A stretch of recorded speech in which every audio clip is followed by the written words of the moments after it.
que é um rompimento de paradigma, que a gente precisa discutir com muita profundidade, porque é muito importante.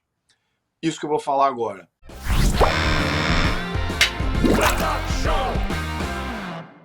Será que esses atores que, como Constantino falava aqui no início, manifestaram apoio à eleição do Lula, que imaginaram que seria diferente, que seria um governo petista repaginado, que aquelas pautas do passado não voltariam e que agora já viram que nada disso é verdade? Será que esses atores todos eles já estão começando a se reposicionar? Que, embora não seja uma parcela tão considerável do eleitorado, mas se aqueles que tinham optado, por exemplo, por uma terceira via na eleição presidencial tivessem aderido à candidatura do Bolsonaro para derrotar o petismo, não estaria eleito o governo, né? Então esse apoio foi, embora não tão significativo, numericamente ele foi relevante, foi decisivo para o resultado final. Será que é essa turma aí que se auto-intitula o centro, que agora está desembarcando do governo Lula? Como é que o senhor analisa, deputado? Boa noite, bem-vindo. Boa noite, Vitor. Boa noite, Fabi, Constantino e todos aqueles que estão nos assistindo agora. Olha, essa questão do Lula, ela precede o Lula, porque a esquerda já vem num definhar antes, que antecede ele. As propostas, mundial. Então, a esquerda arcaica do século XX, essa já morreu há muito tempo.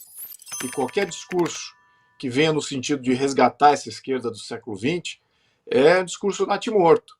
E foi com esse discurso natimorto que o Lula se elegeu. Ele não está sendo incoerente. Ele está dizendo, ele disse exatamente o que ele iria fazer e ninguém acreditou. Quem não acreditou, você colocou muito bem, Vitor.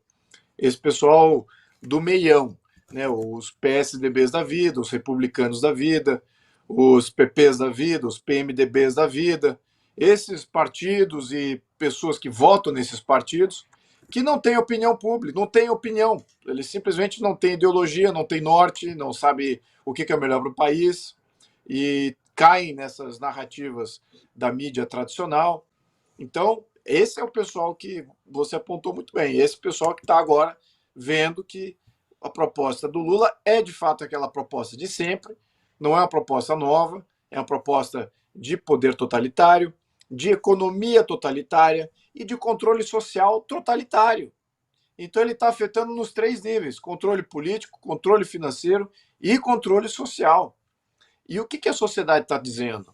Não é só o Brasil, aqui tem um fenômeno, que é um rompimento de paradigma, que a gente precisa discutir com muita profundidade, porque é muito importante. Isso que eu vou falar agora, se materializar como real. Tradicionalmente, se a economia está indo bem, as chances de reeleição, a popularidade de um presidente, de um executivo ou de um primeiro-ministro, ela deve ser alta, ela se mantém alta.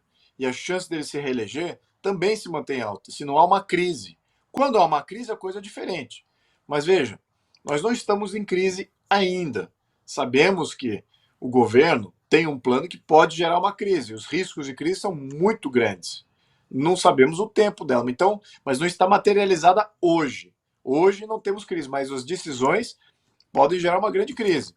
Então é preocupação. Então por que então a popularidade dele está caindo se não há de fato uma crise? Por mais que a gente diga, está tendo um problema de inflação, sim, ainda diga que a inflação está meio alta, mas não é uma crise. A questão do emprego continua, o desemprego continua alto? Sim, mas não é 2 dígitos, não é uma crise.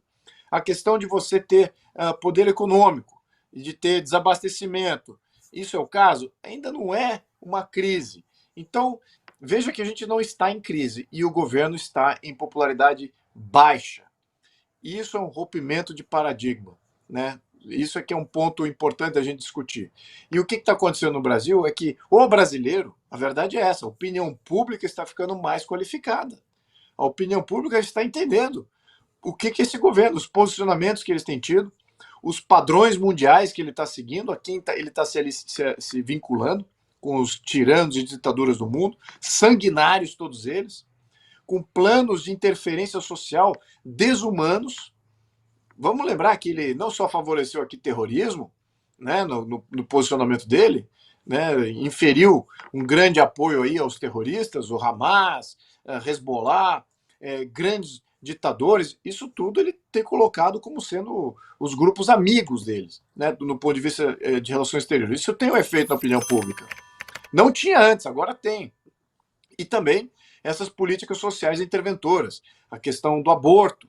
Isso é inacreditável o que eles estão propondo. Até o próprio Alexandre de Moraes está votando aí para poder sacrificar um bebê da maneira mais cruel possível dentro do ventre da mãe. Isso faz parte do governo que hoje viabiliza esse tipo de mentalidade de projeto. Então, o que está acontecendo? A população está rejeitando isso.